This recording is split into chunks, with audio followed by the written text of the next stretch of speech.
Friends, I hope you all are good and safe. I'm Kirti Chaudhary and I welcome you all to Educationary, and today is our unit second class, in which we are going to discuss types of methods, different types of teaching methods. काफ़ी सारे methods हैं, एक एक करके देखेंगे. तो सबसे पहले लेक्चर मेथड है, फिर then discussion method, project method, problem solving method, inductive method and deductive method. चलिए फिर एक एक करके देखते हैं. So let's get started. चलिए सबसे पहले है lecture method. So lecture method तो ऑलमोस्ट सब लोग जानते ही हैं. काफ़ी बेसिक मेथड है. हम सब उसी मेथड से आज तक पढ़ते हुए हैं नॉर्मली क्लासेस में. जो टीचर हमें कन्वे करती है वो लेक्चर मेथड ही होता है, ठीक है ना. यहाँ पे लिखा भी है सबसे ओल्डेस्ट टीचिंग मेथड है ये, ठीक है. ओल्डेस्ट टीचिंग मेथड जो आइडियलिज्म फिलोसफी के द्वारा जो दिया गया है, ठीक है. ये आज भी काफ़ी इंपॉर्टेंट टीचिंग मेथड है हमारे स्कूल्स में, या फिर किसी भी स्कूल की हम बात करें. ये एक ऑटोक्रेटिक स्ट्रेटेजी है, ठीक है. It may be use to achieve cognitive and affective objectives. इसको यूज़ किया जाता है मेनली कॉग्निटिव और अफेक्टिव ऑब्जेक्टिव्स को अचीव करने के लिए. मानसिक और जो क्या कहते हैं, जो अपन बच्चों की जो इंटरेस्ट और एबिलिटीज़ हैं उनको बढ़ाने के लिए, उनके इंटेलेक्ट को और मजबूत बनाने के लिए, उसमें हम लेक्चर मेथड का यूज़ करते हैं. Lecture can be use to realise the highest order of cognitive activities. Lecture जो है वो यूज़ किया जाता है highest order of cognitive objectives को अचीव करने के लिए, ठीक है. लेक्चर जो है, लेक्चर मेथड जो है, उसका एम्फेसिस होता है प्रेजेंटेशन पे, कंटेंट की, कैसे टीचर पढ़ा रहा है सामने वाला, उस पर ज़्यादा उसका एम्फेसिस रहता है. टीचर जो है ज़्यादा एक्टिव होता है और स्टूडेंट इसमें कुछ पैसिव पार्टिसिपेंट्स होते हैं. मतलब टीचर का रोल ही इसमें सबसे ज़्यादा होता है और स्टूडेंट इसमें पैसिव रहता है, थोड़ा काम रहता है इसमें, उसका ज़्यादा इसमें एक्टिव पार्टिसिपेशन नहीं होता, ठीक है. तो सिंपल है लेक्चर मेथड. आई होप आप लोग समझ गए होंगे. सिंपल जो टीचर हमें आके क्लासरूम में जो जैसे लेक्चर प्रोवाइड करवाते हैं उसे ही हम सिंपली लेक्चर मेथड कहते हैं, ठीक है. चलिए आगे चलते हैं.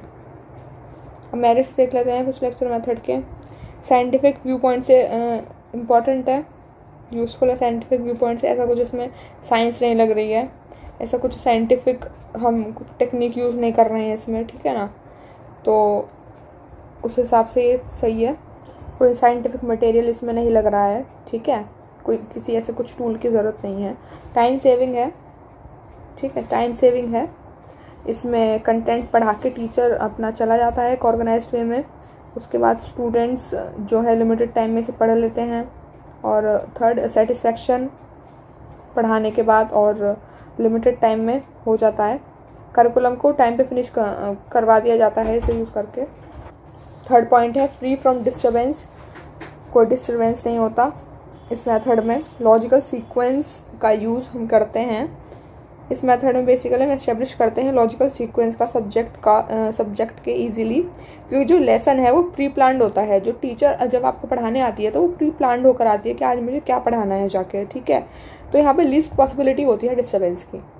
सेटिस्फैक्ट्री होता है, ठीक है. ईजी, शॉर्ट, रैपिड मेथड होता है.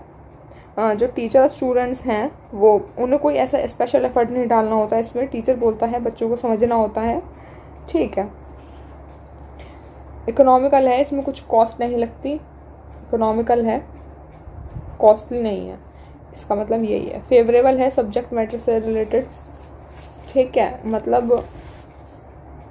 मतलब इसमें हम स्टूडेंट्स को कुछ भी, जैसे कोई भी टॉपिक चल रहा है तो हम उसे एग्जांपल देके किसी इंसिडेंट का उस टॉपिक से रिलेटेड, या फिर अगर साइंस का कुछ चल रहा है तो साइंटिस्ट से रिलेटेड, या फिर किसी और इन्वेंटर का कुछ चल रहा है तो, या फिर किसी ऑथर, राइटर, जो भी है, मतलब रिलेटेड सब्जेक्ट वाइज हम उसे एग्जांपल देके समझा सकते हैं, ठीक है. चलिए अब आगे चलते हैं. अब डीमेरिट देख लेते हैं लेक्चर मेथड के. अनप्रोग्रेसिव है, इनके अकॉर्डिंग ये अनप्रोग्रेसिव है. अब अनप्रोग्रेसिव कैसे है वो देख लेते हैं. ये मेथड जो है वो असिस्ट नहीं करता क्रिटिकल एटीट्यूड को या ट्रेनिंग को साइंटिफिक मेथड में स्टूडेंट्स के, ठीक है. साइंटिफिक मेथड के लिए तो बिल्कुल भी ठीक नहीं है ये, क्योंकि इसमें कुछ नहीं हो रहा, सिर्फ टीचर बोल रहा है और बच्चे सुन रहे हैं, ठीक है. आगे चलते हैं. Improper development of mental faculties. Improper development होता है मेंटल फैकल्टी. बच्चा खुद तो कुछ सोचता ही नहीं है ना, फिर जो टीचर आया उसने पढ़ाया, बच्चे ने सुना और बस ख़त्म, ठीक है। स्टूडेंट पार्टिसिपेशन तो होता ही नहीं है इसमें, ठीक है। स्टूडेंट पार्टिसिपेट नहीं करता, सिर्फ टीचर का इसमें एक्टिव रोल होता है। नॉन साइकोलॉजिकल है क्योंकि इसमें कोई अटेंशन पे नहीं करी जाती रेडीनेस पे स्टूडेंट्स की, कि स्टूडेंट कितना रेडी है, उसे कितनी नॉलेज जो है वो एक्वायर हो रही है, वो कुछ समझ भी पा रहा है या नहीं समझ पा रहा, ठीक है। लैक ऑफ प्रैक्टिकल नॉलेज तो कुछ मिल ही नहीं पाती, सब कुछ थ्योरेटिकल होता है, तो प्रैक्टिकली तो वो कोई काम कर ही नहीं पाता इस मेथड के थ्रू, ठीक है। चलिए सजेशंस देख लेते हैं यूज़ करने के कुछ लेक्चर मेथड को। तो जो लैंग्वेज है वो सिंपल होनी चाहिए लेक्चर मेथड की, ईजी होनी चाहिए, कॉम्प्रिहेंसिव होनी चाहिए, जो बच्चों को समझ में आ जाए, ठीक है। जो डेवलपिंग क्वेश्चंस हैं वो स्टूडेंट से पूछते रहने चाहिए, जिससे कि बच्चा अटेंटिव रहे क्लास में। लेक्चर मेथड को इंटरेस्टिंग बनाया जा सकता है अगर चाहें तो, अगर उसमें स्टूडेंट्स पार्टिसिपेशन इंक्लूड कर दें हम तो, ठीक है। लास्ट वन है the teacher should explore students previous knowledge and make efforts to link with the new one. मतलब इसमें टीचर जो है वो पहले देखता है प्रीवियस नॉलेज कितनी है बच्चों को। जैसे वो टॉपिक स्टार्ट करेगा तो एकदम से तो वो बच्चों को नहीं ना टॉपिक से रिलेटेड ही सब चीज़ें पूछेगा, पहले उससे रिलेटेड कुछ पूछेगा कि उसे उसके बारे में पहले से कुछ पता है, तो उसके अकॉर्डिंग फिर वो बच्चों को जो है वो पढ़ाएगा, ठीक है ना। चलिए अब बात करते हैं नेक्स्ट प्रोजेक्ट मेथड की, ठीक है। प्रोजेक्ट मेथड अच्छी तरह समझिएगा थोड़ा, ठीक है। तो प्रोजेक्ट मेथड जो है वो एक ऐसा मेथड है जिसके थ्रू हम सारे सब्जेक्ट्स को अगर चाहें तो पढ़ा सकते हैं उसमें, ठीक है।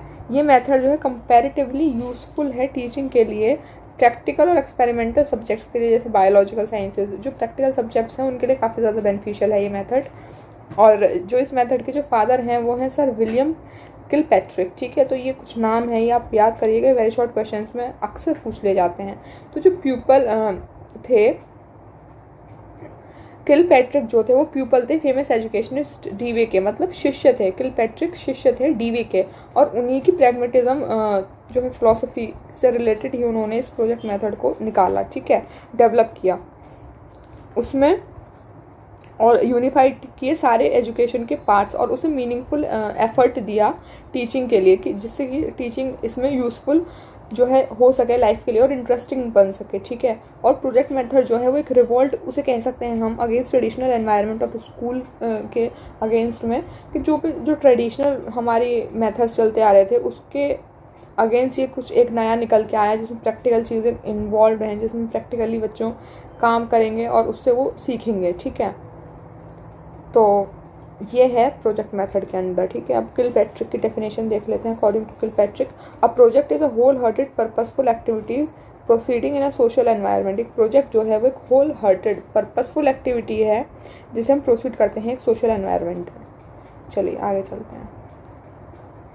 किलपैट्रिक के अकॉर्डिंग अगर बात करें प्रोजेक्ट में क्या क्या होना चाहिए, प्रोजेक्ट कंस्ट्रक्टिव होना चाहिए। कंस्ट्रक्टिव प्रोजेक्ट में हम बच्चों से चार्ट्स बनवा सकते हैं, मैप्स बनवा सकते हैं, ठीक है। उसके बाद एस्थेटिक प्रोजेक्ट होना चाहिए जिसमें हम पोएम, स्टोरी टेलिंग कर सकते हैं, या अदर एस्थेटिक प्रोग्राम्स जो हैं हम बच्चों से करवा सकते हैं उनकी नॉलेज को इंक्रीज करने के लिए।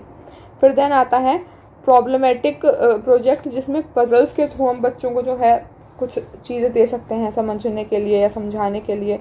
फिर लास्ट आता है ड्रिल प्रोजेक्ट, ठीक है।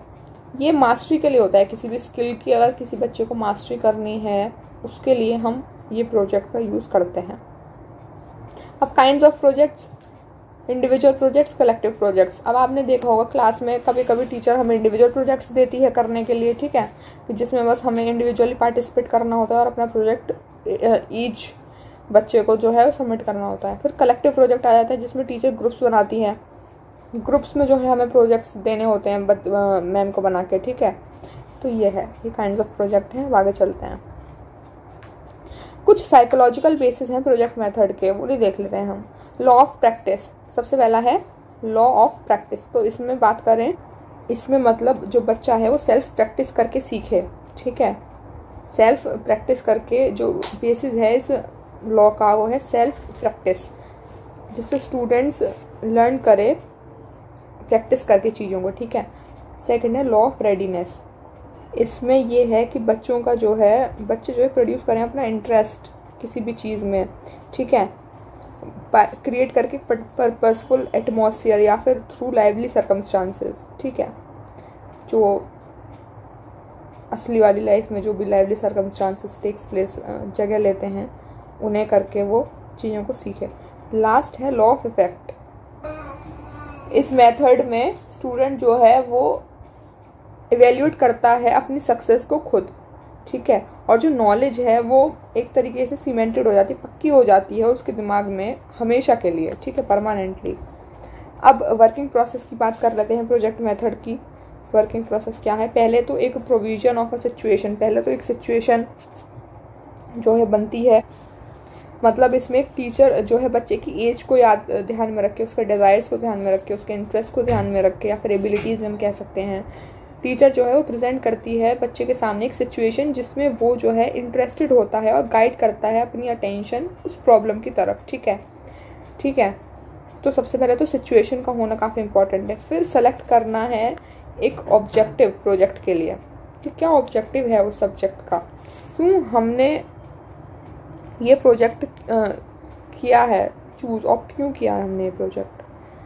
तो जो टीचर है वो इनडायरेक्टली गाइड करेगा स्टूडेंट को सिलेक्ट करवाने में सूटेबल प्रोजेक्ट, ठीक है।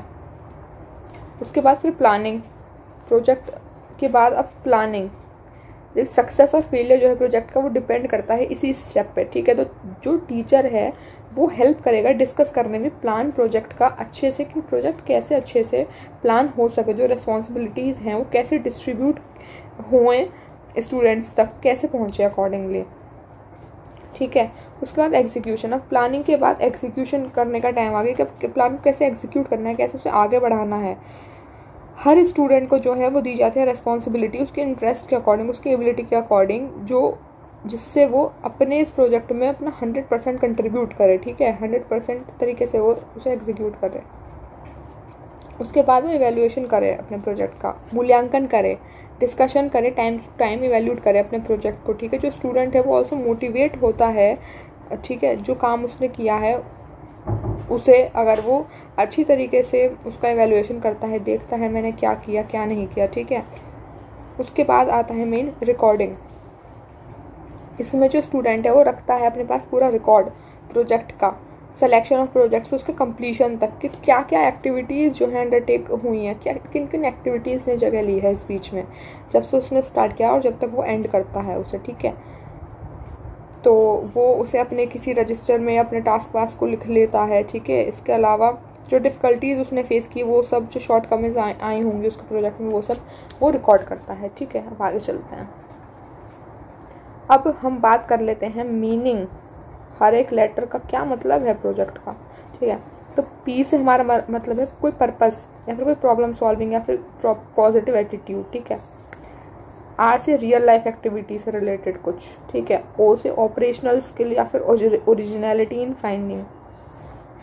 जे से जॉयफुल हो कोई भी चीज़।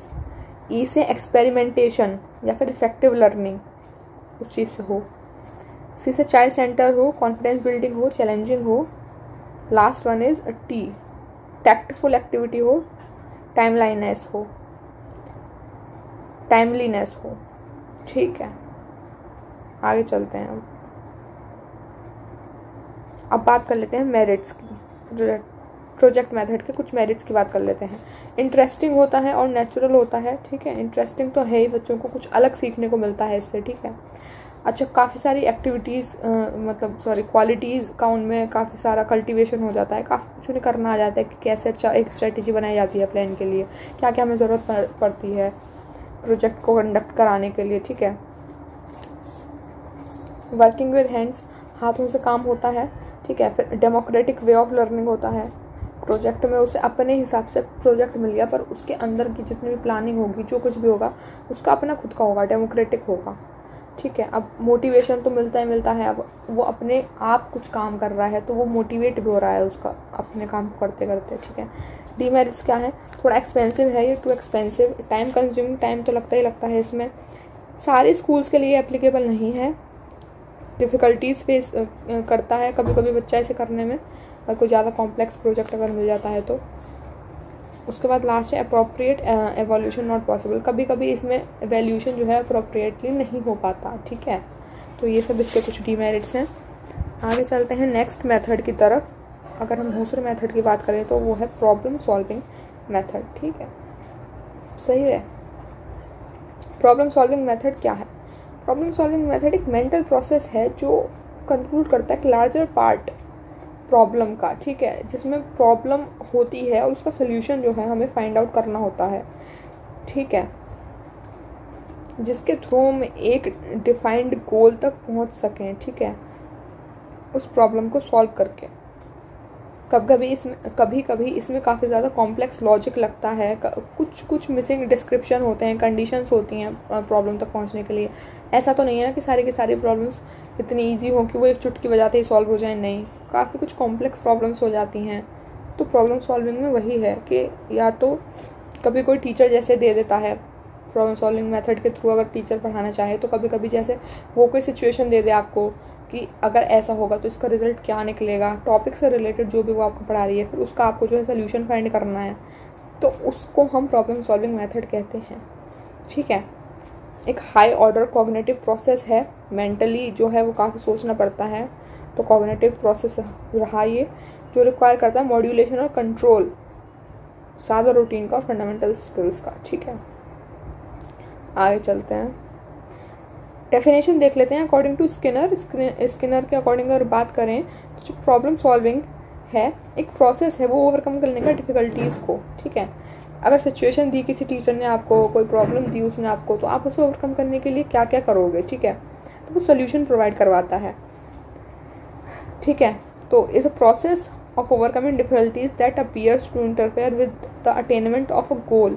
It is a procedure of making adjustment in spite of interferences. ठीक है, तो ये डेफिनेशन आप याद कर लेना। अब आगे चलते हैं, नेक्स्ट जो है हमारा डिस्कस कर लेते हैं कुछ स्टेप्स प्रॉब्लम सॉल्विंग मेथड के अंदर। तो सबसे पहले एक सिलेक्शन, प्रॉब्लम का सिलेक्शन, या फिर अगर कोई टीचर आपको प्रॉब्लम दे रही है तो वो एक पहले जो प्रॉब्लम को हमें सेलेक्ट करना पड़ेगा कि क्या प्रॉब्लम क्या है। फिर प्रेजेंटेशन प्रॉब्लम की, टीचर जो है वो बच्चे के सामने एक प्रॉब्लम रखेगी और फिर टीचर जो है वो बताएगी, क्लियर करेगी कि कैसे इस प्रॉब्लम को जो है हम सॉल्व कर सकते हैं, ठीक है, और कैसे उससे रिलेटेड डेटा और इन्फॉर्मेशन हम कलेक्ट कर सकते हैं सोल्यूशन तक पहुंचने के लिए, ठीक है। तो आ जाते हैं कलेक्शन एंड ऑर्गेनाइजेशन पे फैक्ट्स के। अब सेलेक्ट कर ली प्रॉब्लम, फिर प्रेजेंटेशन कर लिया उसका। अब स्टूडेंट्स जो है वो साइमुलेटेड करता है, कलेक्ट करता है डेटा इन्फॉर्मेशन सिस्टमेटिक वे में या फिर एक साइंटिफिक वे में हम कह सकते हैं, वो फैक्ट्स को, डेटास को कलेक्ट करता है। जो टीचर है वो उसे फिर सजेस्ट करती है उसके रिगार्डिंग कुछ पॉइंट्स, ठीक है, कि क्या सही है इसमें, उसने क्या सही कलेक्ट किया है क्या नहीं, ठीक है। उसके बाद क्लासीफाई करना इम्पोर्टेंस को प्रॉब्लम की। अब स्टूडेंट जो है वो उसे पता है इम्पोर्टेंस क्या है इस प्रॉब्लम की, फिर उसी के अकॉर्डिंग वो उसमें और ज़्यादा इंटरेस्ट लेता है, ठीक है। तो इस तरीके से बच्चों को बताया जाता है कि इस प्रॉब्लम की इम्पोर्टेंस क्या है, ठीक है ना। तो इसके बाद evaluation of facts and decisions about possible solutions. अब मूल्यांकन करता है वो फैक्ट्स का, डिसीजंस का या फिर पॉसिबल सॉल्यूशन का, कलेक्शन करने के बाद और फैक्ट्स के बाद, ठीक है, वो ये सब करता है। फिर उसके बाद कुछ चीज़ें उसे जो सही नहीं लग रही हैं प्रॉब्लम से रिलेटेड, उन्हें वो रिजेक्ट कर देता है, ठीक है। उसे फिर ट्राई करता है सॉल्व करने के लिए। तो जो टीचर और स्टूडेंट्स हैं वो मिलकर जो है सॉल्व करने की कोशिश करते हैं प्रॉब्लम को। अब एक जर्नलाइजेशन एंड कंक्लूजन, इवैल्यूएशन के बाद, ठीक है, एक जर्नलाइज्ड कुछ फैक्ट्स, जो जर्नलाइज फैक्ट्स हैं वो हमारे सामने आते हैं जो हेल्पफुल होते हैं हमें सॉल्व करने के लिए प्रॉब्लम को, ठीक है। उसके बाद evaluation of result and preparing record of the problem. अब फाइनली ये सब होने के बाद अब वो इवैल्यूएशन करता है अपने रिजल्ट का, जो भी उसका रिजल्ट निकला है, जो भी उसका आउटकम निकला है उसका वो मूल्यांकन करता है अब, और रिकॉर्ड करता है अपनी प्रॉब्लम को स्टार्टिंग से एंड तक कि उसने उस प्रॉब्लम में क्या क्या देखा, क्या क्या सीखा उसने उस प्रॉब्लम में सोल्यूशन निकलने तक, ठीक है। ये सब इसका स्टेप्स थे जो प्रॉब्लम सॉल्विंग मेथड में इन्वॉल्व होते हैं, ठीक है। अब आगे चलते हैं, अब बात कर लेते हैं कुछ एडवांटेजेस की। प्रॉब्लम सॉल्विंग मेथड के एडवांटेजेस की बात करें तो डाइवर्जेंट थिंकिंग को प्रमोट करता है, अलग अलग तरीके के सोचने को, साइंटिफिक एटीट्यूड को ये डेवलप करता है और इन्वेस्टिगेट करता है एंड ऑब्जर्व भी करता है चीज़ों को, हेल्प करता है स्टूडेंट को कि उसमें उनमें जो सेल्फ कॉन्फिडेंस है वो बिल्डअप होए। फिर प्रॉब्लम्स को वो एनालाइज करें डिस्कशन के थ्रू, लॉजिकल रीजनिंग के थ्रू, एनालिटिकल थिंकिंग के थ्रू, ठीक है। अब डिसएडवांटेजेस, ये थोड़ा टाइम कंज्यूमिंग है, फिर एप्लीकेबल नहीं है लोअर सेक्शन के लिए, क्योंकि ज़्यादा छोटे बच्चों को हम ज़्यादा कुछ बड़ी प्रॉब्लम नहीं दे सकते। It is not effective to be employed for dull और बिलो एवरेज स्टूडेंट्स, उनके लिए भी ये सही नहीं है। ये मेथड जो है वो एम्प्लॉय नहीं करता लार्ज नंबर ऑफ स्टूडेंट्स को। ठीक, अब आगे चलते हैं। अब बात कर लेते हैं, देयर आर 2 जनरल अप्रोचेज और प्रोसीजर्स इन प्रॉब्लम सॉल्विंग। तो जो इंडक्टिव और डिडक्टिव है वो कुछ इसके अप्रोचेज हैं जो प्रॉब्लम सॉल्विंग मेथड के अंदर आते हैं।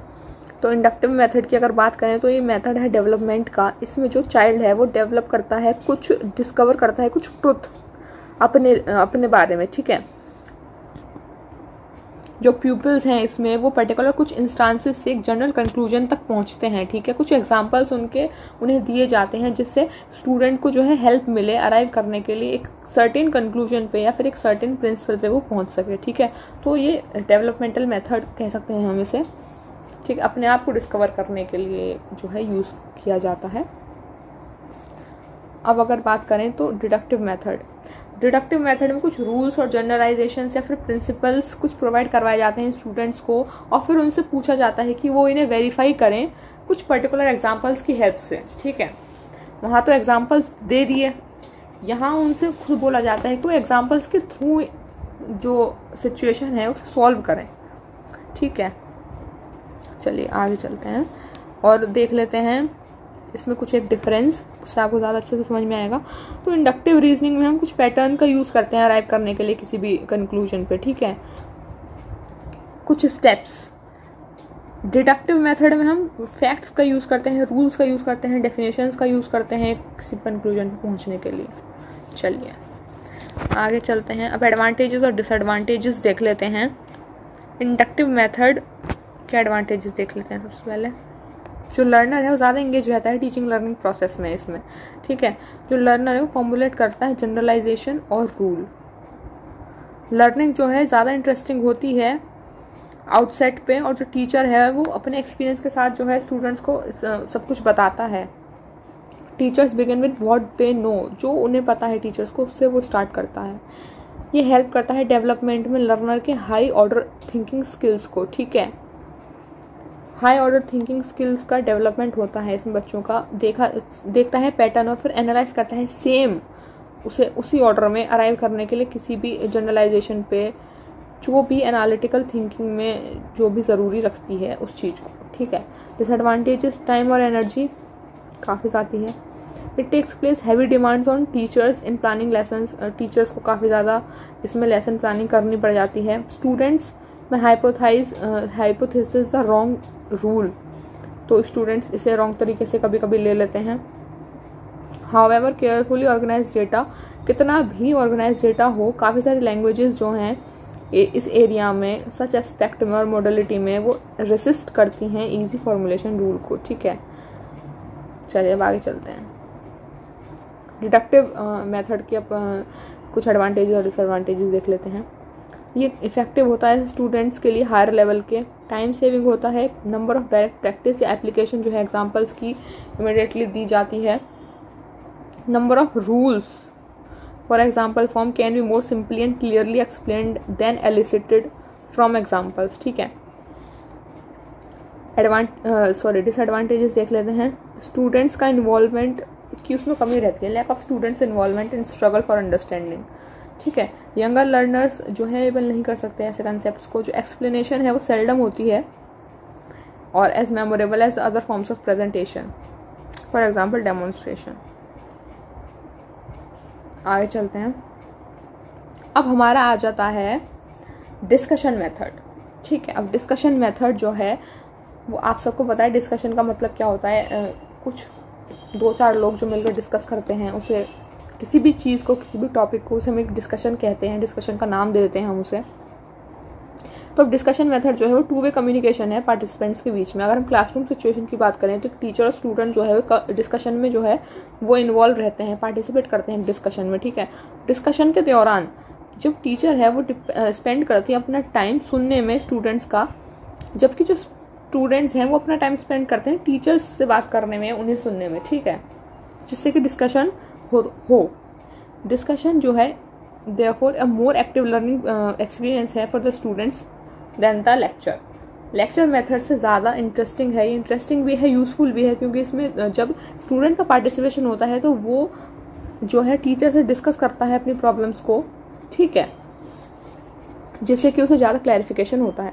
कुछ साइलेंट फीचर्स इसके देख लेते हैं हम, जैसे डी से डिलीवरी ऑफ आइडियाज़, आई से इमेजिनेशन हो गया, सेलेक्टेड मेथड एस से, सी से कॉन्फिडेंस बिल्डिंग हो जाती है उनकी, यू से अंडरस्टैंडिंग बढ़ जाती है बच्चे की, एस से सिस्टमेटिक थिंकिंग, एस से स्पीकिंग फ्लुएंसी, आई से इंटरेस्ट स्टडीज़ में, ओ से ऑब्जेक्टिव ओरिएंटेड होता है, एन से नेगोशिएशन स्किल।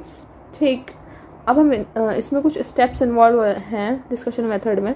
सबसे पहले डिस्कशन का टॉपिक क्या होगा, सिलेक्शन ऑफ टॉपिक, फिर प्रिपरेशन फॉर द डिस्कशन। अब डिस्कशन कहाँ होगा, कैसे होगा, कितने बच्चों में होगा, ठीक, उसका हम यहाँ पे देखते हैं सेकंड पॉइंट में। थर्ड कंडीशन क्या होगी डिस्कशन में, डिस्कशन करने बैठे हम तो उसकी कंडीशंस क्या क्या होंगी।